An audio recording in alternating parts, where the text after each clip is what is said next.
ndoshta une për rastin e Llapit, për arsye se gjithmonë mendohet që mbon do të thotë nga pjesa apo anohet nga pjesa e skuadrësime, sido që tjetë rregullat e futbollit nuk ndryshojnë as për Llapin, as për Malishevën dhe as për asnjë skuadër tjetër, dhe janë rregullat që ndërkombëtare të futbollit, cilat i kanë vendosur vijat. Për këtë arsye futbolli luhet me vija, për ndryshe shumë i komplet vija dhe s'kish pas do të fare se ku duhet të vendoset topi.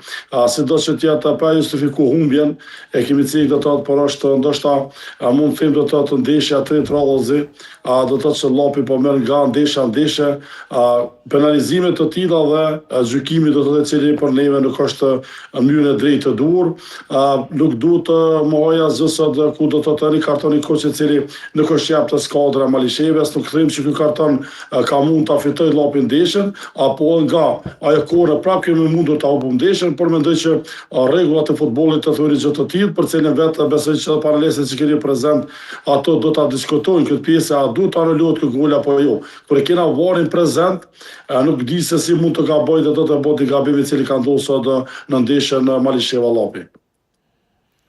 Okej. A është në fakt duke, do duhet të anuloj kjo gol? Po di, s'kam koment. Trener, sipas teje? Ajo për analizim mirë, po vendosja e topit nuk është me rregulla, nuk diskutohet, duhet me prek vijin, dhe kjo është evidente, nuk diskutohet kjo. Artan?